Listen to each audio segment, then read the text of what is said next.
ज़िक्र इलाही में मसरूफ़ रहते हैं, उनकी मजलिस और उनकी सोहबत इख्तियार की जाए।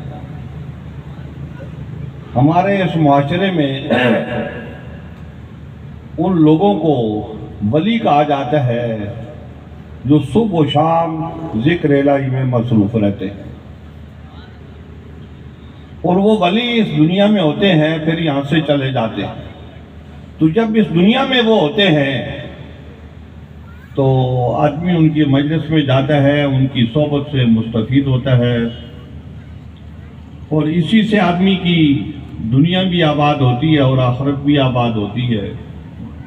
फिर वो इस दुनिया से तशरीफ़ ले जाते हैं। अब उनसे राब्ता रखने का ज़रिया हज़रत पीर सैयद फिरोज शाह साहब कासमी दामत बरकातुहुल आलिया ने ये तजवीज़ कर रखा है कि उनका उर्स कराया जाए, तो उर्स के ज़रिए हम उनसे राब्ते में रहें। कुरान हकीम फुरकान हमीद में एक आयत करीमा है, अगर उसकी तावील न की जाए, सीधा सीधा उसको समझा जाए, तो वो ये है कि वसल मन अरसलना मिन क़ब्लिका बिर्रुसुलिना अजअलना मिन दूनिर रहमान आलिहतन युअबदून, कि ए नबी आप उन लोगों से सवाल करें जिनको हमने आपसे पहले भेजा है, और वो हमारे रसूल थे जिनको हमने आपसे पहले भेजा है। भेजा अल्लाह ताला ने सबको है, लेकिन भेजने की बात वो अपने रसूलों की कर रहा है कि रसूलों को हमने भेजा है। क्यों? कि ये खास लोग हैं, खासुल खास लोग हैं, इसलिए अल्लाह ताला फरमाता है ये हमारे भेजे हुए हैं। तो सवाल ये हो रहा है कि वो जो पहले बुजुर्ग हैं रसूल, आप उनसे सवाल कीजिए। नबी अलैहिस्सलाम को हुक्म हो रहा है। नबी अलैहिस्सलाम आलम दुनिया में खड़े हैं और वो आलम बरज़ख में है। तो आलम बरज़ख के तकाजे और हैं, आलम दुनिया के तकाजे और हैं। तो मतलब ये हुआ कि कुछ लोग ऐसे हैं कि वो आलम दुनिया से अगर आलम बरज़ख में मुंतकिल हो जाए तो उनसे राब्ता हो सकता है कि अल्लाह ताला अपने नबी से कह रहा है कि उनसे आप राब्ता करो और उनसे सवाल करो कि अजअलना मिन दूनिर रहमान आलिहतन युअबदून, कि यार क्या रहमान के अलावा कोई और ऐसी हस्ती है कि उसकी इबादत का हुक्म हुआ हो? नहीं, अल्लाह ताला के अलावा कोई और हस्ती, कोई और बात ऐसी नहीं है कि जिसकी इबादत का हुक्म हुआ हो। माबूद सिर्फ और सिर्फ अल्लाह रब्बुल इज़्ज़त की ज़ात गिरामी है।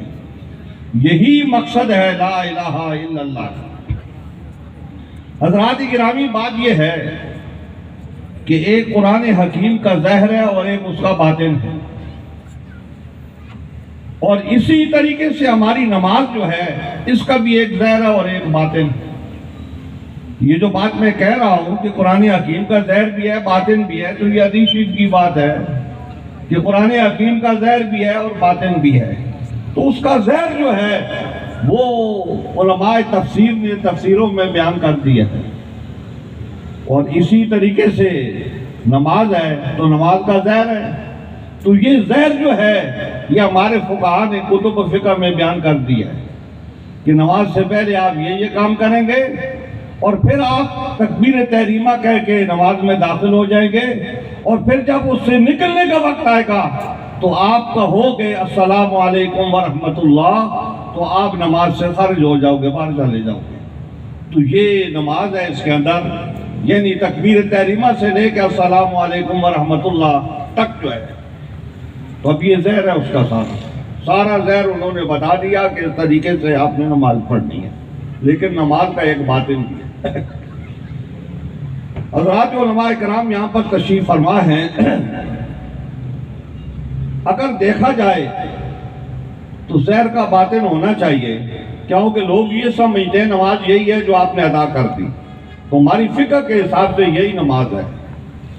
लेकिन हुजूर अकरम सल्लल्लाहु अलैहि वसल्लम ये तालीम दे गए हैं कि अंता बुदल्लाह कन्नक तराओ फ़इल्लम तकुन तराओ फ़इन्नहु यरा।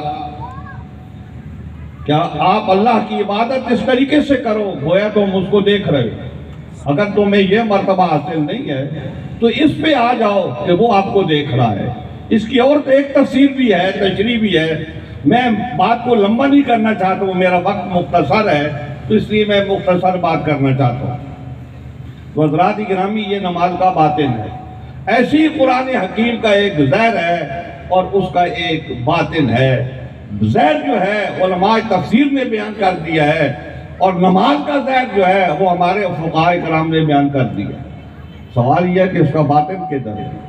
इसका बातिन जिसको हम सूफी कहते हैं, जिसको हम वली कहते हैं, और वो जो रात दिन अल्लाह ताला के जिक्र में मशगूल रहता है, जिसकी सुबह भी इसी में गुजरती है और जिसकी शाम भी उसी में गुजरती है, तो वो बातिन उसके पास होता है।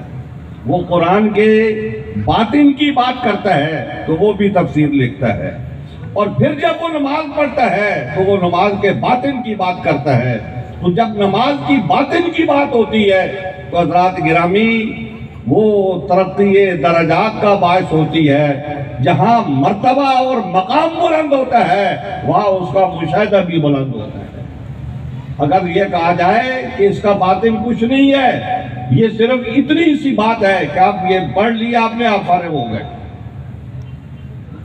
जिसका मतलब यह है कि एक आदमी 40 साल तक नमाज पढ़ता है। हम देखते हैं जो अपने मुआशरे में होता है, 40 साल नमाज पढ़ रहा है, दुकान से बाकायदा उठ के मस्जिद में आता है और नमाज पढ़ता है, चला जाता है, वैसे का वैसा कम तोलता है, वैसे का वैसा सूद खाता है, वैसे का वैसा झूठ बोलता है, वैसे का वैसा दगेबाजी करता है, और अल्लाह ताला फरमाता है कि इन्नस्सलात तन्हा अनिल फ़हशाइ वल मुनकर, कि नमाज जो है ये तो बुरे कामों से बचाती है।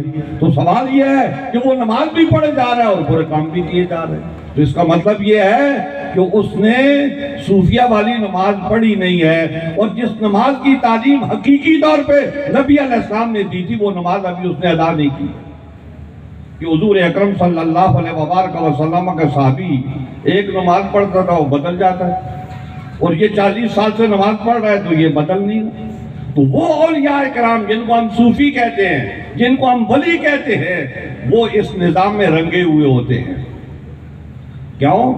कि वो मुशाहिदे की दौलत जो है उनके पास होती है, तो वो उस मुशाहिदे की दौलत से आगे बढ़ते रहते हैं, तरक्की के दर्जात होती रहती है, और रूहानी तौर पे वो बुलंद होते रहते हैं। और ये जो नमाज है जिसके बारे में मैंने अभी कहा, जो हम लोग पढ़ते हैं आजकल, तो इससे तो कुछ नहीं होता। चोर चोर रहता है, सूदखोरी करता रहता है, तो उसमें कोई तब्दीली नहीं आती। हज़रात गिरामी, वो इसलिए तब्दीली नहीं आती कि वो जो उसका बातिन है उसका लिहाज नहीं करते। अगर उसका बातिन का लिहाज करके वो अंता बुदल्लाह कन्नक तराओ, कि तुम अल्लाह की इबादत इस तरीके से करो गोया कि तुम अल्लाह को देख रहे हो, तो अगर आपको ये एहसास हो जाए तो फिर आपकी तरक्की दर्जात होगी। आप इन सारे गलत कामों को छोड़ के नेकी की तरफ आओगे और बुलंदी की तरफ जाओगे। ये